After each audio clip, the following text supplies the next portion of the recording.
What's up, ladies? How you doing today? I have a really sweet guest on today for a little guest appearance. I'm really excited. This is also Melissa, Melissa Squared. So, Melissa, introduce yourself. Hi, what's up, ladies? Oh my gosh, Oh, you're we getting have more, Lexi here too. we have more than one guest. Maybe she'll come around and actually introduce herself. So yes, my name is Melissa Boleslawski, and I am a nutritionist. I work especially with ladies in emotional eating, and I help them heal their relationship with food. I take them kind of way back in time to understand all of the old emotional wounds that are kind of still open, and help them really heal them and help heal their relationship with food. Yay, this is the perfect guest to have on this week. Our self reflection question of the week is thinking back to our childhood and what was our relationship like with food growing up. So I know for me, for example, both my parents were chefs. My mom was a chef, Right. dad was a chef. My entire family loved food. I'm Italian, so it's like food was like a real huge part of my childhood. And personally, I think it's why I struggled a lot, trying to control myself and have a positive body image because there was no control around food growing up for me. Like it was everything. When you're happy, when you're sad, when you're angry, when you're bored, food was everywhere. And then no restriction. Like I could go to the refrigerator whenever I wanted at whatever hour. There was always food in cabinets. Like, ah, no. Yeah. That's so interesting. I was in culinary arts for a while, so I know like the concept of like culinary and that being like in your family, especially Italian. Like, oh yeah, food is everything. Food is everything for you. What was it like for you growing up? So for me growing up, as you're kind of speaking about that, for me growing up, it was all quick processed foods. Like my parents, when I was growing up, both of my parents worked. My mom went to school while she worked full time still, and when my dad worked full time. So when it came down to like dinner times, it was all kind of what's the quickest thing that we can make right now. A lot of it was like prepackaged like fish sticks. I remember very specifically, and like baked beans. So it was a lot of just processed foods. There were a ton of tasty cakes in the house. Like my dad has this huge, like that was like my vice, tasty cakes and Pop Tarts, right? And so like because I experienced emotional eating for a little over a decade, and so those were my vices. Like when I would turn to food to suppress my emotions, the tasty cakes and the Pop Tarts were the big things for me. But yeah, my family grew up, it was just super quick. They did not focus on nutrient dense meals. The only thing that we really kind of focused on that I remember is like dinner time. Like we all sat down very mindfully and like hung out and ate together.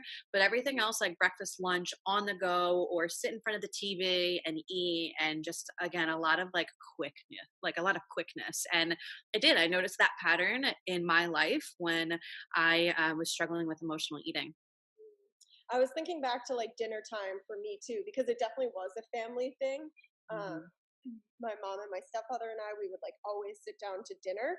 But like even at dinner, we would be sitting down, but like there was never any like, oh, Melissa, are you sure you need more?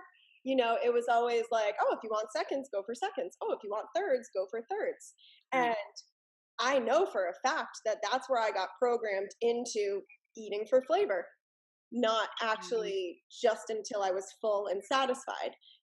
And I'm not like I love my mom and my stepfather to death, but like I think having a little bit more structure there would have made like because then you're programmed.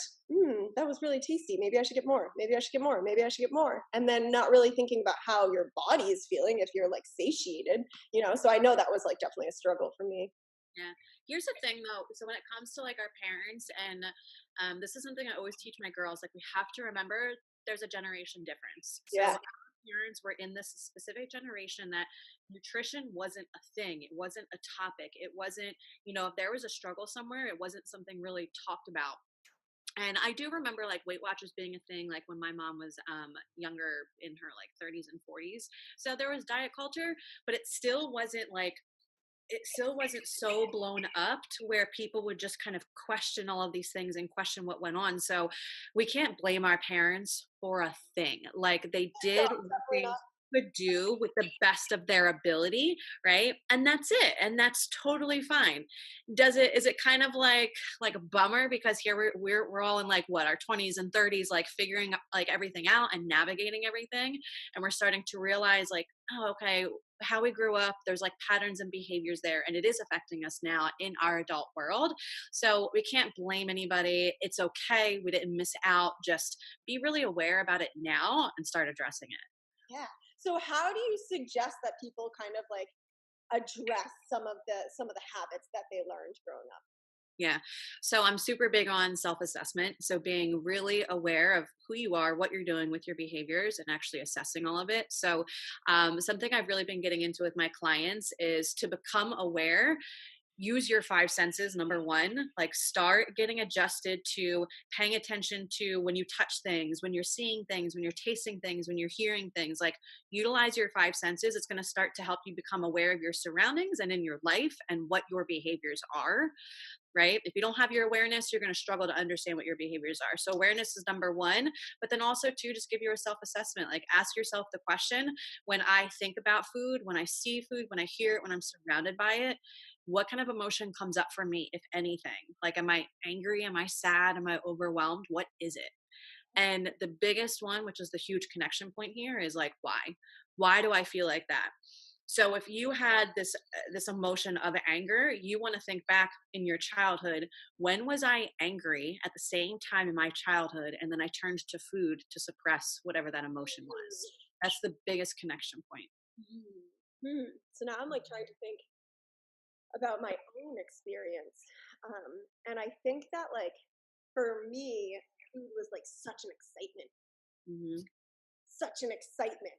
And then like I feel like how it's like transitioned into my life now is it's still such an excitement, but now I try to like actually pay attention to what's going into my body and why I'm excited about it going into my body. So I think I've been able to like make that shift.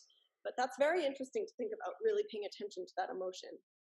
Yeah, and when you say excitement, because I think a lot of the common emotions that are attached to emotional eating are emotions that like don't really feel good, that we don't want to feel, but the excitement and the happiness can be attached to it. Yeah. And I know what that concept is like it's almost like it's a companion for you. Like it's your best friend, like it's always kind of there, right? It does create like it's responsible to create your excitement in your life versus like you being responsible for your excitement in your life. Does that make sense? Yeah. So I was thinking back in the day when I was struggling more with the emotional eating, I think it was like excitement attached to like obsessive. Mm-hmm. That makes sense. Yeah. Obsessive over what though? over Obsessive.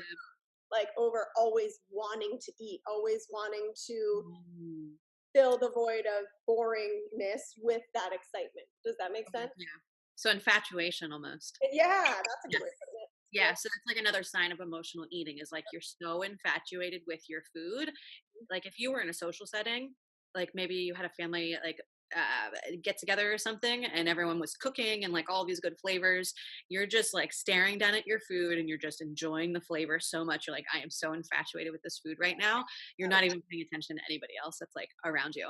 Definitely me. That was definitely me at family Mhm. parties and stuff like that. Like if I was Yeah. eating, like don't even try to have a conversation with me. Yeah. It's a huge sign of emotional eating, 100%. So that Yeah, is, I think people do get confused. They're like, well, why is happiness attached to it? And it's, I mean, that's the perfect prime example. You can just, it's a companion like your best friend if you felt lonely, or you just get so infatuated with it, like nothing else matters. nothing else matters. Yeah. So Yeah. how do you suggest people start moving away from that? So start moving away from it by one, you have to understand what is going on first, right? So you have to answer those first two questions that I just kind of suggested of like, how do you feel when you're surrounded by food, when you hear it and all of that, and why? And once you understand that, right, you do also want to understand a little bit more like detail. So I know my emotions around it are certain things that actually trigger me into that emotion, which result into me emotional eating. If so, write all of that down. When you can sit here and like actually organize it out on a piece of paper, you understand what your triggers are to evoke that specific emotion that you feel about food, you can easily come up with a solution. Like there is no right or wrong way here for anybody. You will literally know when you look down at your piece of paper, like, oh, like I see a solution here, I see a solution there, I see a solution. But organize it out on a piece of paper. I love that you see that too, because like that's one of the reasons why like I'm so obsessed with journaling, and that's why in DTFMB, that's why we're doing that weekly. Hi, hey cutie. Oh my gosh, she is so cute. It's cute, isn't it? That's why really in the group I'm so excited to be prompting people with these journal prompts, because we are our own best teachers, and I love that you just said that, because if you really take this stuff seriously and you actually do the work and you actually start writing and you don't just write one sentence, you actually kind of dive deep. It's really interesting how we can start to heal and teach ourselves with our own writing. Exactly. There's so much power from like pen to paper because it's all pent up inside. It's all built up in here. So when you start writing down on a piece of paper, like it flows right out of you. It just comes right out. We all have the answer. Like I know we hear it out in this online space of like you have the answer inside of you. It's literally inside of you, right? You just keep it bottled up inside. So So do you see a lot of women these days who are really struggling with emotional eating? mhm. Yeah. Every if you ask me, it's every woman. It depends like Probably man too, but men, yeah. Oh my gosh, there are men too. Absolutely. It's more I would I would say I don't know. I think it's more present in women, but there's a very large percentage of the population of men too. Like I've talked to men, they watch my stuff, they've talked to me before, and they've expressed how they're definitely struggling with food too. Um, I think us as a society, all the different messages that are really being placed, and these food companies out there with how they label certain things, like there's a bunch of disconnect happening. So these big companies who are trying to make money, if you ask me, they're really creating this nonsense for us as consumers. And because the consumer doesn't have the awareness there yet, they don't know any better. So then what happens, this whole struggling relationship with food really starts being created.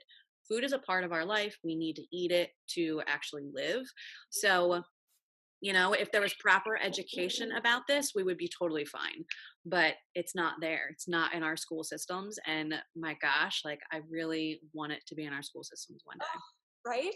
I always Mhm. get so angry. I learned how to make jewelry in high school, but like When are we going to use that? Oh my God. Uh, fortunate that it's not taught at such a younger age. Well, yeah. actually at all. It's not taught at all. I just happened to take nutrition classes in college, but it's not because it was required. They don't even teach like because I have a nutrition degree, but even in that, the degree that I had, they didn't really go over like behaviors and emotional eating practices. It's like a little psychology mixed in. Yeah. Mhm. There was one small like thing that I remember was a small teaching of like, okay, like actual disordered eating, like going to the hospital because you have really hindered your body in that way, like anorexia, bulimia, like all that crazy stuff. But that was it. And it was like a week of education and that was it. I'm like, really? Like we really need to be teaching the whole spectrum of all of this. So true. Yeah. So true. Oh, well, thank you so much for coming on and sharing with us. Yeah, Yeah, thank it you so was much like for having me.